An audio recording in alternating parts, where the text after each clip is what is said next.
एक ऐसा स्थान जहाँ प्रभु श्री राम ने वनवास काल के 11.5 वर्ष व्यतीत किए और इस स्थान को हम सभी चित्रकूट के नाम से जानते हैं। श्रद्धा, भक्ति, आस्था, प्राकृतिक सौंदर्य एवं धार्मिक पर्यटन की दृष्टि से महत्वपूर्ण स्थान हम सभी को मंत्रमुग्ध करता है।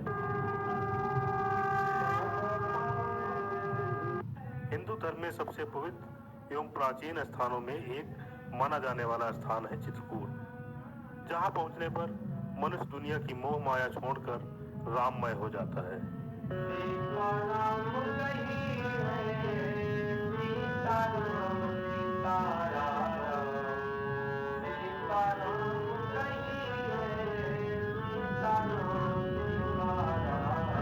चित्रकूट की पग पग भूमि एवं कड़कड़ भगवान श्री राम से परिपूर्ण मानी जाती है तथा इस स्थान पर भगवान राम, माता सीता एवं अनुज लक्ष्मण के चरण चिन्हों के साथ साथ अन्य प्रत्यक्ष प्रमाण जिन्हें आज भी हम देख सकते हैं। और कुछ स्थान हमें ऐसे भी दिखाई देते हैं जो हमें आश्चर्यचकित होने के साथ साथ अचंभित भी करते हैं, जैसे हनुमान धारा, गुप्त गोदावरी का नाम लिया जा सकता है। तो कैसे आप चित्रकूट पहुंचेंगे, यात्रा करने से पहले किन किन बातों का अनुसरण करें तथा कितना बजट होना चाहिए और कौन कौन से प्रमुख स्थान है जहां हमें जाना अत्यंत आवश्यक है, और इसके साथ ही आपको बहुत सारी उपयोगी जानकारी मिलेंगी जो आपकी यात्रा को और सुगम बनाएंगी।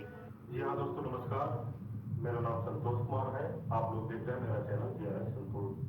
दोस्तों, ये वीडियो अगर आपको अच्छा लगा तो वीडियो को लाइक कीजिए और हमारे चैनल को यदि आप पहली बार आए हैं तो इस चैनल को सब्सक्राइब कीजिए ताकि आपको इसी तरह की वीडियो हमेशा मिलते रहे।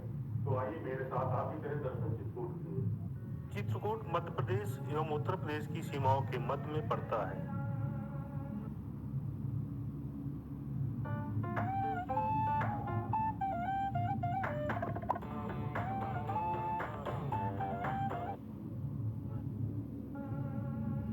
चित्रकूट में रेलवे स्टेशन है जिसका नाम चित्रकूट धाम है। यहाँ दिल्ली, मुंबई से सीधे ट्रेन द्वारा पहुंचा जा सकता है। यहाँ पर आप बस द्वारा भी आ सकते हैं। लखनऊ, कानपुर, प्रयागराज व सतना से पहुंच सकते हैं।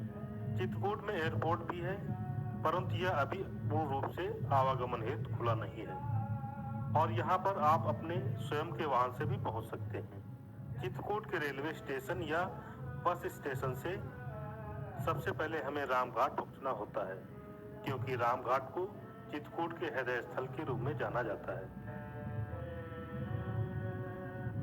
और रामघाट से ही चित्रकूट के अन्य स्थानों पर पहुंचने का ब्यौरा तैयार किया जाता है। इसी स्थान पर विश्राम, भोजन एवं ठहरने इत्यादि की व्यवस्था हो जाती है। रामघाट में रहने के लिए होटल 500 से 1000 में तथा भोजन 60 से 100 रुपए में आसानी से उपलब्ध हो जाता है।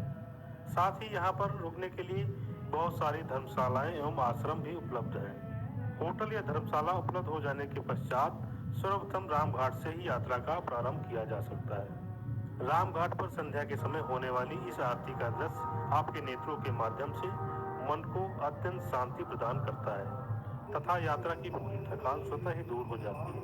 और संध्या के समय जगमगाती इन नौकाओं से नौका विहार भी कर सकते हैं और साथ ही मंदाकिनी के दोनों तटों पर स्थित विभिन्न धार्मिक व पौराणिक मंदिरों का अवलोकन भी कर सकते हैं।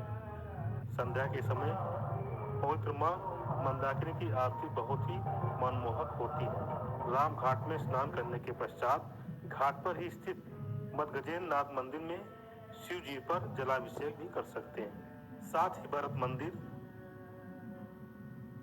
तुलसी गुफा, यज्ञ वेदी इत्यादि मंदिरों में भी जा सकते हैं।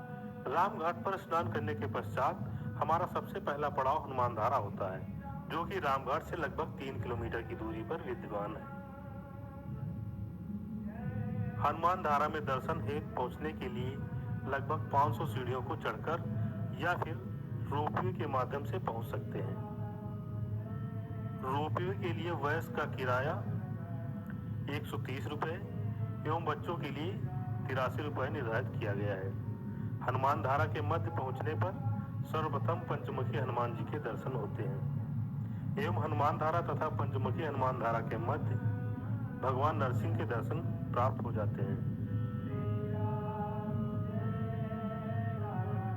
तत्पश्चात हनुमान धारा के मुख्य मंदिर में पहुंचते हैं, जहां पर हनुमान जी की भुजा पर शीतल जल हमेशा गिरता रहता है। ऐसी मानता है कि यहाँ जल ग्रहण करने से देवताओं व कष्टों से मुक्ति मिलती है। हनुमान धारा में दर्शन के पश्चात पर्वत के शिखर पर सीता रसोई के दर्शन करते हैं। मान्यता अनुसार माता सीता ने कंदमूल तैयार कर चित्रकूट के प्रसिद्ध ऋषियों को खिलाया था। यहाँ पर पुजारियों द्वारा दान के लिए ज्यादा ही जोर दिया जाता है, जिससे आप असहज महसूस कर सकते हैं। हनुमान धारा दर्शन के पश्चात अपने द्वितीय पड़ाव जानकी कुंड आते हैं। जानकी कुंड वह स्थान है जहाँ माता सीता नित्य स्नान करती थी और सीता जी का जानकी नाम होने के कारण इस स्थान का नाम जानकी कुंड पड़ा। यहाँ पर आज भी माता सीता के चरण चिन्हों के दर्शन किए जा सकते हैं। जानकी कुंड में दर्शन के पश्चात हमारा अगला पड़ाव स्फटिक शिला होता है। स्फटिक शिला वह स्थान है जहाँ माता सीता व श्री राम शिला पर बैठकर चित्रकूट के प्राकृतिक सौंदर्य के दर्शन किया करते थे। रूप से ये प्राकृतिक है, जो ऐसा पत्थर सारे चित्रकूट में छुपी है जिसका नाम है स्फटिक शिला, जो रामचरित मानस के अरण्य कांड में वर्णित है कि एक बार किम कुसुम सुहाए निज कर भूषण राम बनाए। यहाँ भगवान रामचंद्र जी जंगल से फूल लाए, इस शिला में बैठ करके खुद भगवान राम अपने हाथों से बेणी या गजरा बनाया और जगत जननी माता सीता जी का भगवान ने श्रृंगार किया। तभी इंद्र के लड़के जयंत को भ्रम हो गया कि ये कैसे भगवान है जो औरत का श्रृंगार कर रहे हैं। तो फुग्गा का रूप बनाया और माता के पैर में चोंच मारा। जब खून बहने लगा तो भगवान तो अंतर्यामी है, पहचान गए कि बदमाशी करने आया है, तो भगवान राम ने तिनके का बाण मारा तो वह तीनों लोक में गया, लेकिन कोई बचाया नहीं। तब नारद देखा विकल जयंता और लाग दया कोमल ही संता। नारद जी ने कहा कि तू भगवान राम के पास जा, वही तुम्हारी रक्षा करेंगे। तब दोबारा